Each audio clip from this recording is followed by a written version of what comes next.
बाप्पा, तुम्हाला या घरात परत आणलंस, माझ्या माणसांना भेटवलंस, त्यात नक्कीच काहीतरी हेतू आहे तुझा. आणि मला माहितीये की तू तुझा हेतू पूर्ण करून घेशील. आता मला फक्त ताकद दे. ज्या कामासाठी मी इथे आलीये त्या कामाबरोबरच या घराला घरपण देण्याचं काम सुद्धा मी व्यवस्थित पार पाडेन. आई, आरतीला कोणीच येणार नाहीये. पारदादा आणि ताराताई दरवाजाच उघडत नाहीये. इरा आजी तिचं काम करते, ती खूप बिझी आहे. आणि सीमा आजी झोपली आहे, बाबा तिच्या ऑफिसचं काम करतोय. मालविका ताई फोनवर आहे. आता पार्वती आजी, तू, मी, अर्थाताई आणि रमाकांत आजोबा येत आहेत. आपणच आहोत. मी जाते बोलवायला. नको काकू, तू नको जाऊस, ते ओरडतील तुला. तू नको जाऊ. हो अगं आई, ताराताई खूप ओरडते माझ्यावर, अर्थाताईवर. पारदादा तर काहीच बोलत नाही आमच्याशी. सगळं चालेल. पहिली आरती आहे बाप्पाची, त्यावर तर लागेलच ना. कसं?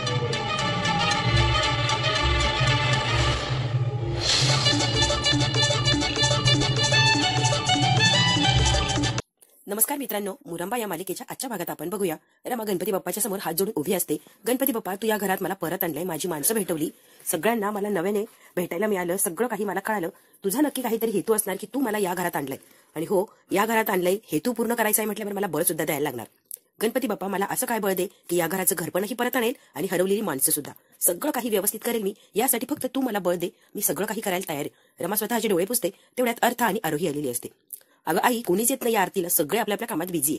आणि हो, तू बोलवायला जाऊ नको, सगळे ओरडतात.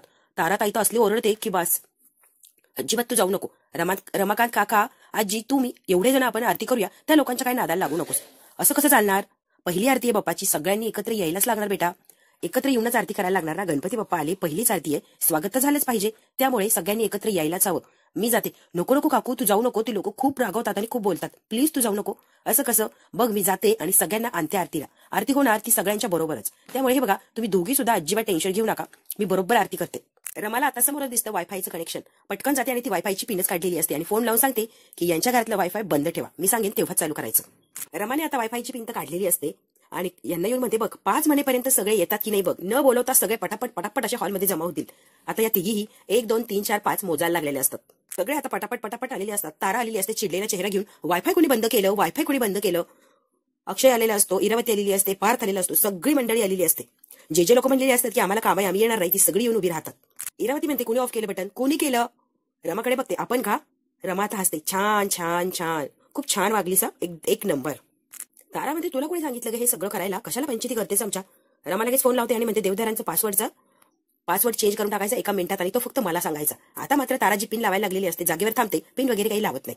तारा म्हणते, काय फालतूगिरी आहे, तू कोणीच घे सगळं करणारी, का करतेस? इरावती म्हणते, बाळा, मालकी नाही या घराची, ते असंच करणार, मुद्दाम आपल्याला त्रास देणार. अक्षय मामा जॉब करतो ना, त्या इंडस्ट्रीची मालकीन, हे घरही तिचं, ऑफिसही तिचं, अक्षय मामा काम करतो, ते सगळी जागाही तिची, सगळं सगळं सगळं इचंच आहे बाळा, त्यामुळे इचंच राज्य चालतं, आपलं काहीच चालणार नाहीये.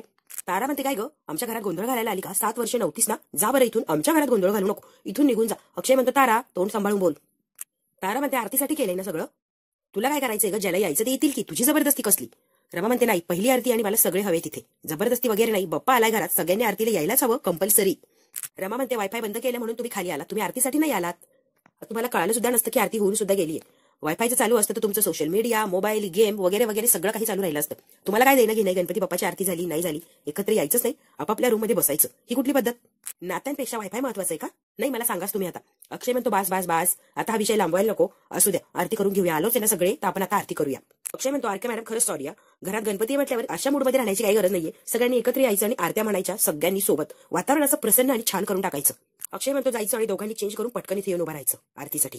अक्षय म्हणतो, आरके मॅडम, हे सगळं तुमच्यासाठी करत नाही, बाप्पासाठी करतोय. घर जरी तुमचं असलं तरी कुटुंब माझं आहे ना, एकत्र ठेवणं किंवा सांभाळून ठेवणं जबाबदारी आहे माझी. उगाच ढवळाढवळ करू नका, आम्ही जगतोय, आम्हाला आमच्या पद्धतीने जगू द्या. सगळे आरतीला आलेले असतात, त्यांनी चेंजही केलेले असतं आणि आता सगळे मस्तपैकी मन लावून अगदी गणपती बाप्पाची आरती सुरू झालेली असते. कुणीही त्या आरतीला येणार नसतं, अख्खं कुटुंब आरतीला येऊन उभं राहिलेलं असतं. आरती आता सुरू झालेली असते आणि अक्षय स्वतः आरती करत असतो. अक्षय आरती करत असतो, सगळे एकमेकांकडे बघत असतात, कुणाला सुरुवातीला राग असतो तर कुणाला आनंद असतो, सगळं काही असतं, पण आरती मात्र सुरू असते. आरती सुरू असतानाच आता आरोही बाबांच्या हाताला हात लावते आणि रमालाही ओढून घेते, म्हणजे अगदी त्यांच्या फॅमिलीने जोडीने आरती केलेली आहे असं काय झालेलं असतं. आता आजी आणि रमाकांत काका कौतुकाने बघत असतात. इरावतीला मात्र राग येतो की अक्षयच्या हाताला हात लावून ही आरती करतीये. आरती थोडीशी झाल्यावर आरोही हात सोडून देते. अक्षय आणि रमा दोघं मिळून गणपतीची आरती करतात, तीही पहिली आरती. 7 वर्षांनंतर गणपती बाप्पा आलेले असतात आणि जोडीने आरती झालेली असते. गणपती बाप्पालाच हे करून घ्यायचं असतं, म्हणून सगळ्या काही घटना घडत असतात. रमा म्हटलेली असते गणपती बाप्पाला, सगळं काही तू करून घे, पण हे करण्यासाठी मला बळ सुद्धा दे. आरती आता खूप छान अशी झालेली असते आणि आता रमा प्रसाद देत असते, सगळ्यांना प्रसाद देत असते. तारामध्ये प्रसाद नकोय, पासवर्ड सांग, आधी प्रसाद घे मग तुला पासवर्ड मिळेल.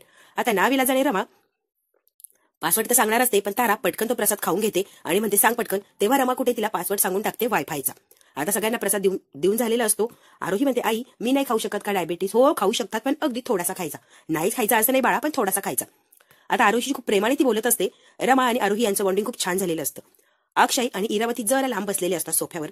इरावती म्हणते अक्षय तुला दिसतंय कळतंय का? अजिबातच काही कळत नाहीये, काय झालंय आत्या? अरे बघ की 7 वर्ष नव्हती ती, एवढंसं पिल्लू माझ्या पदरात टाकून गेली, 7 वर्षानंतर आलीये, आता प्रेम माया सगळं काही लावतीये. 7 वर्ष कुठे गेली होती ही हुंदडायला? सगळं काही करून झालंय, आता येते आई म्हणून सांगते मोठे तोऱ्याने. आणि हो एक गोष्ट लक्षात ठेव रे बाबा अक्षय, कस्टडीसाठी या गोष्टीचा नक्कीच फायदा करणार. आता कस्टडी वगैरे काय? अरे वेड्यास का अक्षय, का तुला कळतच नाहीये की मुद्दाम करतोय? अगं आत्या प्लीज जरा स्पष्ट बोलशील का ग? अरे आता ही हळूहळू आपल्या आयुष्यात आलीये, तुला कामासाठी इथं बोलवलं, तिच्याच कंपनीत काम दिलं, तिच्याच घरात तुला राहायला दिलं. आता सारखी म्हणते की नाही माझं घर माझी कंपनी, हो की नाही? आता हळूहळू तिचा पावर पैसा याचा सगळ्याचा वापर करणार आणि आरोहीला तिच्या बाजूने वळवण्यासाठी ती कोर्टात आता केस सुद्धा उभी करणार. आणि हो आरोहीच्या मनात इतकं प्रेम निर्माण करणार, इतकी आपुलकी इतकी असता, आरोही आपोआप म्हणणार कोर्टात की मला मामाकडे जायचे.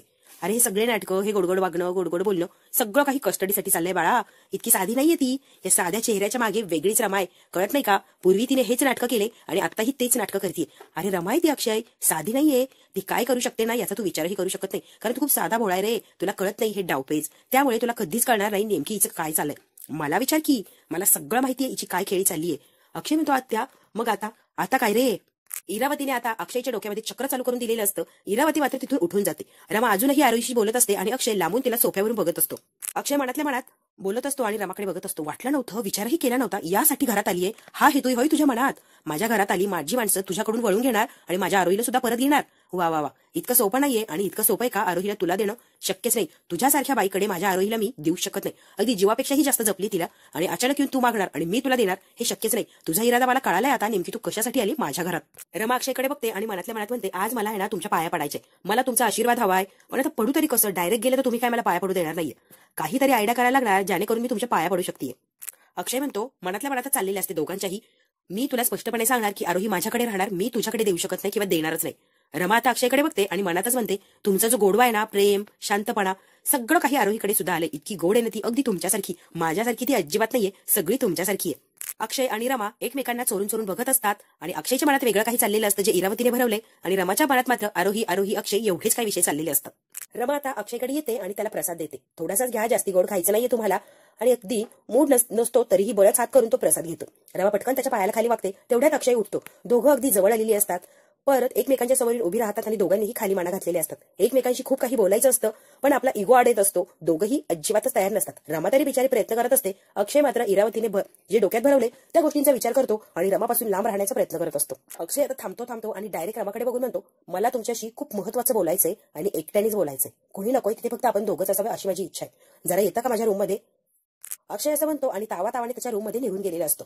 त्याच्या रूम मध्ये आलेला असतो आणि तो आता रमाची वाट बघत असतो. त्याच्या मनातही अनेक प्रश्न असतात, उलघाल चाललेली असते, सगळं काही अक्षयलाही होत असतं, पण अगदी खंबीर आहे असं दाखवत असतो. रमाला माहिती आहे अक्षय किती खंबीर किंवा किती मायाळू आहे, त्यामुळे किती नाटकं केले तरी रमा पुढे याचंही चालणारच नसतं. अक्षय आता एकटाच तिकडे तोंड करून उभा असतो. रमा येते आणि हळूच दरवाजा लावून घेते आणि अक्षय बरोबर आता महत्वाचं काहीतरी बोलायचंय म्हणून अगदी सिरियसनेसने आलेली असते. रमा म्हणते तुम्ही मला का बोलवलं इथे, कळेल का? त्या रूम मध्ये येऊन जर असं वेगळं वाटलेलं असतं स्वतःला सावरते आणि मग अक्षयला प्रश्न करते तुम्ही मला इथे का बोलवलंय? अक्षय म्हणतो तू का आलीस इथे? मी गणपतीसाठी आलीये. गणपतीसाठी? नक्की गणपतीसाठी आलीयस का? हो फक्त गणपतीसाठीच आलीये. मला माहिती की तू का आलीयस, आरोहीला माझ्यापासून तोडायचंय, दूर करायचंय म्हणून असं गोड वागतीये आणि माझ्यापासून तिला लांब करण्याचा प्रयत्न करते. तुला काय वाटतं? तुझ्या खेळी मला कळत नाही, मला सगळं माहितीये तू डोक्यात काय ठेवून इथे आलीयस, त्यामुळे माझ्या पुढे हे नाटकं करू नको. दाखवायचं तिला तुझ्या बाबाने तुझी काळजीच घेतली नाही, तुझा सांभाळच केला नाही, मी बघ कशी काळजी घेते, सगळं काही तुला देते, हवं नको सगळी काही छान लाईफ मी तुला देऊ शकते, हे मुद्दाम आरोहीला दाखवण्याचा प्रयत्न करतेस ना तू.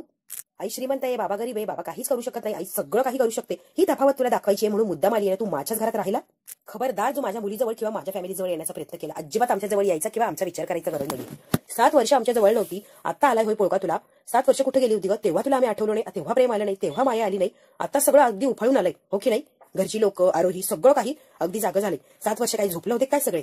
मला इथे बोलवलं, मुद्दाम जाहिरात टाकली, मला इथे बोलवलं आणि बरोबर मला सिलेक्ट करून कामाला लावलं. मुद्दाम त्रास देते आणि तुझं नेमकी काय चाललंय ना सगळं काही मला कळतंय बरं. पण हो, तुझा जो हेतू आहे तो मी कधीच साध्य होऊ देणार नाही आणि तुझ्या करतीये तुला कधीच करू देणार नाही. त्यामुळे हे बघ, लगेच इथून निघून जायचं आणि आमच्या नादाला अजिबात लागायचं नाही. तुझा एकही हेतू मी साध्य होऊ देणार नाही आणि आरोही तर तुला अजिबात देणार नाही. अक्षय आता इनसिक्युअर झालेला असतो. काय ग, तुला माहिती तरी काय त्या आरोहीच्या बाबतीत? साधी सर्दी जरी झाली तर एकदा शिंकत नाही, सारखी 3 वेळेला शिंकते. बी आणि डी मधला फरक कळत नाही. वागायला बोलायला सगळं काही मी तिला शिकवलं. ऐन वेळेला येऊन आता अधिकार गाजवते का? अक्षय म्हणतो, अगं तुला काय हवंय सगळं तर घेतलंय तू. आणि हे बघ, पैसे जर हवे असतील तर माझ्याकडे पैसे वगैरे काही नाही, 1 रुपया सुद्धा नाहीये. तुझ्याचकडे काम करतोय बाई, सगळं काही आहे ते तुझं आहे. वैभव, ऐश आराम सगळं काही तुझं आहे. आणि हो, तरीही तुला जर पैसे हवे असतील तर तुझ्याचकडे काम करतो, त्याच्यातून घे थोडे थोडे थोडे पैसे. कारण मला माहितीये की सगळं काही फक्त पैसा पैसा पैसा यासाठीच तू करते, हो ना ग? रमाच्या डोळ्यातही पाणी आलेलं असतं की अक्षयच्या मनात किती विष भरले तिच्याविषयी. रमा आता बोलायला लागलेली असते, हे बघ एकही शब्द बोलू नको, हात जोडतो बाई, आमच्या आयुष्यात येऊ नको आणि आम्हाला त्रास देऊ नको. आम्ही जगतोय ना त्या पद्धतीने आम्हाला जगू दे. मी तुझ्या पाया पडतो, प्लीज आमचा विचार करू नकोस. अक्षय हात जोडतो आणि डायरेक्ट तिला सांगतो, इथून प्लीज निघून जा, आम्ही आमचं जगू, आमची जे आहे परिस्थिती त्यानुसार. तू इथे राहायचं नाही, तू आज रात्रीच इथून निघून जाणार आहे. तुला अगदी हात जोडून विनंती करतोय. तू जो काही हेतू घेऊन आली आहे तो साध्य तर होणार नाही, काही एक देणार नाहीये मी तुला. त्यामुळे तू आज रात्री इथून निघून जायचं, कुणालाही न सांगता. अक्षय आता सगळं काही बोलून झालेलं असतं आणि जरा लांब जाऊन उभा राहतो. रमा ही शांत बसते, विचार करते आणि हसते आणि म्हणते, वा, अक्षय देवधर आता मला पैशाने विकत घेणार? रमाला पैशाने विकत घेणार अक्षय देवधर? माझ्या आईपणाची किंमत करणार का? हे बघ, तू किती पैसे देणार आहे? तुम्ही मला आकडा सांगा फक्त, किती पैसे देऊ शकता मला? मी सांगते की तुम्हाला अक्षय देवधर हिशोब मी सांगते, मग किती पैसे द्यायचे ना तुम्ही ठरवा. आता रमा सुरुवातीपासून सगळं काही सांगायला लागलेली असते. आरोही माझ्या पोटात 9 महिने होती, 9 महिने सगळं काही सहन केलं, 9 महिने मी तिला वाढवली. आरोही जेव्हा माझ्या पोटात होती तेव्हा तुम्ही माझ्याबरोबर नाही, कुणाबरोबर होता? माही बरोबर. तुम्हाला एवढंही ओळखता आलं नाही की जिच्यावर प्रेम केले, जी आपली बायको आहे ती कुठे? तुम्ही चुकीच्या व्यक्तीबरोबर राहिलात आणि मी मात्र कुठल्या परिस्थितीत आरोहीला माझ्या पोटात वाढवलं माझं मला माहिती. तुम्ही मात्र सुखाने संसार करत होता माहीच्या सोबत. माझी एकदा आठवणही आली नाही, तुम्हाला काही जाणवलंही नाही, अगदी मजेमध्ये सगळं काही झालं. मी मात्र एकटी सगळं सहन करत होते. मी तिला जन्म दिला त्याचे पैसे. आता रमा रडायला लागलेली असते. माझी इच्छा नसताना सुद्धा माझ्या बाळापासून मला लांब राहायला लागलं. 1 नाही 2 नाही तब्बल 7 वर्ष. मला तिला मिठी मारता आली नाही, जवळ घेता आलं नाही, तिचा स्पर्श जाणवला नाही किंवा छोटे छोटे हात हातात घेतले नाही, तिच्याशी खेळे नाही, लाडोबा केला नाही, काहीच तिचं लहानपण मला जगता आलं नाही. त्याचे पैसे द्याल तुम्ही? मग आता खूप रडायला लागलेली असते आणि इकडे अक्षयही रडत असतो. काय हो, पहिल्यांदा ती जेव्हा हसली, पहिल्यांदा ती जेव्हा ओळखू लागली तुम्हाला बाबा म्हणून, तेव्हा मी नव्हते. मी जर तुमच्याबरोबर असते तर सगळे काही क्षण मी सुद्धा अनुभवले असते. तिने मलाही ओळखलं असतं, मलाही आई म्हणून आवाज दिला असता. पण नाही, हे काहीही मला उपभोगता आलं नाही. का? तर फक्त मला माझ्या बाळापासून वेगळं केलं होतं म्हणून. याचे पैसे मिळू शकता की मी 9 महिने तिला वाढवलं, जन्म दिला, बाकी मला तिचं काही एक सुख घेता आलं नाही. तुमच्या पदरात टाकून मी निघून गेले, तेही मजबुरीने. अक्षयला आता सगळं काही सांगायला लागलेली असते रमा आणि अक्षय आता रडत असतो. रमा म्हणते, पहिल्यांदा पाऊल टाकलं, चालायला लागली, बोलायला लागली, पहिल्यांदा खूस बदलली, सगळं काही लहानपणी जे लहान मुलं करतात आणि आई वडिलांनी ते बघणं अपेक्षित असतं. खूप छान वाटतं, हवं असं वाटतं, कौतुकाने बघतो. पडती उठते, चालायचा प्रयत्न करते. सगळं काही मला यातलं एकही गोष्ट बघता आली नाही. तुम्ही मात्र होता, तुम्ही सगळं काही बघितलं. याचे पैसे मिळतील अक्षय देवधर? छोटे छोटे कपडे घालून तिला मी तयार नाही केलं, पावडर लावली नाही, तिचे गोड असे पापे घेतले नाही, झोपलेली असताना तिचे हात माझ्या हातात घेतले नाही, तिचा स्पर्श जाणवला नाही, ती कशी झोपते, झोपेत काय करते, हसते, सगळं काही तुम्ही अनुभवलंय. मी अनुभवलं नाही, मी फक्त जन्म दिला आणि बाजूला झाले. त्याचे पैसे द्याल? कशाचे पैसे मोजणारे अक्षय देवधर? अक्षय खूप रडत असतो आणि रमाही रडत असते. रमा म्हणते, पहिल्यांदा तिचं छोटंसं बोट माझ्या हातात घेतलं नाही, ती मला किती घट्ट पकडते हे मी बघितलं नाही. आणि हो, पहिल्यांदा जेव्हा आई किंवा बाबा म्हणाली असेल ते मी ऐकलं नाही, मला अनुभवता आलं नाही. त्याचे पैसे द्याल? अहो अक्षय देवधर, इतक्या गोष्टी तुम्हाला सांगण्यासारख्या, इतके पैसे होतील की त्याचा हिशोबही लागणार नाही. कशाचे आणि किती पैसे मोजणार? पहिल्यांदा शाळेत गेली तेव्हा दप्तर, वह्या, पुस्तकं, नवीन याच्यावर तिचं नाव घालायचं, सगळी तिची लगबग, नवीन शाळेत जात असताना घाबरलेली, सगळं काही मी अनुभवलंय. काहीच नाही अक्षय, सगळं तुम्ही अनुभवलंय. रमा म्हणते, सगळं काही तुम्ही केलं मान्य आहे, पण मी सुद्धा सहजासहजी सोडून गेले नव्हते. सगळं काही लहानपण माझ्याशिवाय तिचं गेलंय आणि आता ती मोठी झालीये. बोबडे बोल, चालणं, धडपडणं काही एक मी अनुभवलेलं नाहीये. आता जेव्हा ती मला आई म्हणून आवाज देते तेव्हा ती बोबडे बोल ऐकू शकते नाही, डायरेक्ट स्पष्ट बोलायला लागली. सगळं काही तिला कळतंय. अक्षय, जो अनुभव एका आईला अपेक्षित असतो तो काही एक मला मिळालेला नाहीये. त्याचे पैसे मिळतील? रमा रडत असते, अक्षयही रडत असतो. अक्षय देवधर, इतका मोठा हिशोब आहे ना की तुम्ही तो हिशोब करू शकत नाही आणि ते पैसे तर कधीच मला देऊ शकत नाही. आणि मला सांगताय की माझ्या आयुष्यात आरोहीला घ्यायला आली आणि आत्ताच्या आत्ता निघून जा. हिशोब लावायचा ठरला तर खूप मोठा हिशोब आहे अक्षय. अक्षय, तुम्ही कशाचे पैसे देणार? आता जे म्हटला की तिला डी आणि बी मधला फरक कळत नाही, सर्दी झाली तर 3दा शिंकते. काय हो, कशाचा अनुभव घेतलाय मी? कशाचाच नाही. अक्षय, कशाचाही विचार न करता डायरेक्ट बोलणं खूप सोपं असतं, पण एक आईचं मन आईलाच माहिती. किंवा बाळाबद्दल तिला काय वाटतं हे कुणीही फील करू शकत नाही, ते मी फील करायचे. पण सगळे अनुभव, सगळं काही तुम्ही जगलात. मी मात्र एकटीच तिकडे झुरत राहिले. माझ्या वाट्याला काहीच आलं नाही आणि आता त्याची किंमत पैशात करताय होय? तर तिच्यासोबत असते तर सगळं काही अनुभव मला माहिती असतात. तिला काय आवडतं, काय नाही, तिला येतं काय येत नाही, तिला कसला त्रास होतो, सगळं काही मला माहिती असतं. जर मी तिच्या बरोबर असते तर सगळं मलाही अनुभवायचं होतं, मलाही संसार करायचा होता, पण मी तिच्यापासून का लांब राहिले, तुमच्यापासून का लांब राहिले, एका दिवसाचं बाळ मी तुमच्या पदरात टाकून का निघून गेले याची पडताळणी केली, शहानिशा केली. कधी तुम्ही जाणून घेण्याचा प्रयत्न केला अक्षय, मी निघून का गेले? काहीच नाही. शहानिशा अजिबात केली नाही किंवा विचारही केला नाही. फक्त आयुष्यभर म्हणजे 7 वर्ष मला तुम्ही ब्लेम करत राहिलात. मी कशी वाईट, मी कशी पैशांच्या मागे धावते, सगळं काही वाईट विचार तुम्ही करत राहिला बस. आणि आताही तुमच्या डोक्यात तेवढंच आहे. रमा म्हणते हिशोब खूप अवघड नाहीच जमणार तुम्हाला नाही आणि मलाही नाही. एवढा मोठा हिशोब करण्यापेक्षा सगळ्यात सोपा हिशोब आपण करूया. बाळाला तिच्या आईचं प्रेम मिळू द्या आणि आईला तिच्या बाळाचं. बस. तुमच्या आयुष्यात येऊन मला कुणालाही दूर करायचं नाही किंवा वेगळं करण्यासाठी मी मुळीच आलेली नाहीये. फक्त प्रेम मिळवायला आली, तेवढं मला मिळू द्या. साधा हिशोब आहे आणि आपण तोच करूया. अवघड हिशोब नकोच करायला, कारण तो नाही तुम्हाला जमणार ना मला जमणार. अक्षय, साधा सोपा, फक्त प्रेम हवंय, तेवढंच प्रेम मला करू द्या माझ्या मुलीवर. तुम्ही तिचा बाबा झाला, बाबा म्हणून तिला प्रेम केलं, आई होण्याचाही प्रयत्न केला, जबाबदारीने सगळं काही केलं, पण तुम्ही आई होऊ शकला नाही हे सुद्धा तुम्ही मान्य करा. आई होणं कठीण आहे आणि ते अशक्य आहे. आई कुणीही होऊ शकत नाही. आता माझ्या मुलीला मी आईचं प्रेम देतेय तर का हिरावून घेताय? रमा खूप काही बोललेली असते, रडतही असते, बोलतही असते, स्वतःला सावरतही असते. अक्षय सुद्धा रडत असतो आणि शांतपणे रमा काय सांगते ते ऐकत असतो. अक्षय आता जरा शांत झालेला असतो रमाच्या ह्या बोलण्याने. मित्रांनो, हा भाग इथे संपतो. पुढच्या भागात काय होणार अगदी थोडक्यात बघूया. मग आता इकडे तिकडे शोधत असतो, कुठे गेली ही रमा आणि इतक्या रात्री गेली की काय, आणि खरंच निघून गेली की काय. मी तिला रागाच्या भरात म्हटलो की निघून जा, खरंच निघून गेली असेल का ही रमा. आता अक्षयला रागाने म्हटलेला असतो की रमा इथून निघून जा, पण ती गेलेलीही तिला सहन होत नसतं, त्यालाही ती हवीशी किंवा इथेच राहावं असं वाटत असतं. गणपती बाप्पा जवळचा दिवा विझायला लागलेला असतो. अक्षय अगदी घाईघाईने जातो आणि एका हाताने त्याला सावरतो, दुसऱ्या हाताने लगेच रमा येते आणि त्याला सावरते. दोघांनी मिळून विझणारा दिवा सावरलेला असतो. रमा म्हणते जोपर्यंत या घरात मी आहे तोपर्यंत हा दिवा विझणार नाही, कायम तेवत राहणार. तुम्ही अजिबात काळजी करू नका. आणि अक्षय, तुम्ही झोपला का नाही? अक्षय म्हणतो पाणी संपलं होतं, पाणी घ्यायला आलो होतो. कुठे पाणी, कुठे पाण्याची बॉटल? अक्षय, खोटं बोलताय का तुम्ही कशासाठी आला होता बाहेर? अक्षयला लगेच दिव्याचा चटका लागतो. खोटं बोललं की बाप्पा अशी शिक्षा देतो. मी काही खोटं बोललो नाही, खरंच मी पाण्यासाठी चाललो होतो. मग बॉटल कुठे दाखवा की. मला ब्लँकेट आणि पिलो द्यायला आला होता, मग सांगा की स्पष्ट, किंवा देऊन टाका. कसले आडेवेडे घेताय अक्षय? अक्षय आणि रमा आता एकमेकांकडे बघतच थांबलेले असतात. अक्षय किती नाही म्हटलं तरी रमा तिथे राहावी असं त्याला हवं वाटत असतं. तिचा सहवास तिला हवासा वाटत असतो. ती जे म्हटली त्याने अगदी शांतपणे ऐकून घेतलेलं असतं. नाही म्हटला तरी रमाची काळजी अक्षयला अजूनही असतेच. ती जरा वेळ दिसली नाही तर अगदी इकडे तिकडे शोधायला लागलेला असतो. पण अक्षय सगळं काही हे मान्य करायला तयार नसतो. राग आणि रागच दाखवत असतो. पण रमाला अक्षयच्या डोळ्यात ते प्रेम, ती भावना लगेच कळत असते. रमा म्हणते, अहो अक्षय, स्पष्ट सांगून टाकायचं की माझ्यासाठी पिलो आणि ब्लँकेट द्यायला आला होता, आडेवेडे कसले घेताय? आता अक्षय आणि रमा एकमेकांकडे बघत देवबापाच्या समोर तसेच थांबलेले असतात. आता बघूया हळूहळू रमाला जे हवंय रमा ते मिळवेल का, किंवा अक्षयच्या मनातला जो राग आहे तो बाहेर येईल का, इरावतीचे डावपेच आहे ते जागेवर थांबेल का, हे सगळं काही बघायचं असेल तर बघायला लागणार उद्याचा भाग. मित्रांनो, हा भाग इथेच संपतो.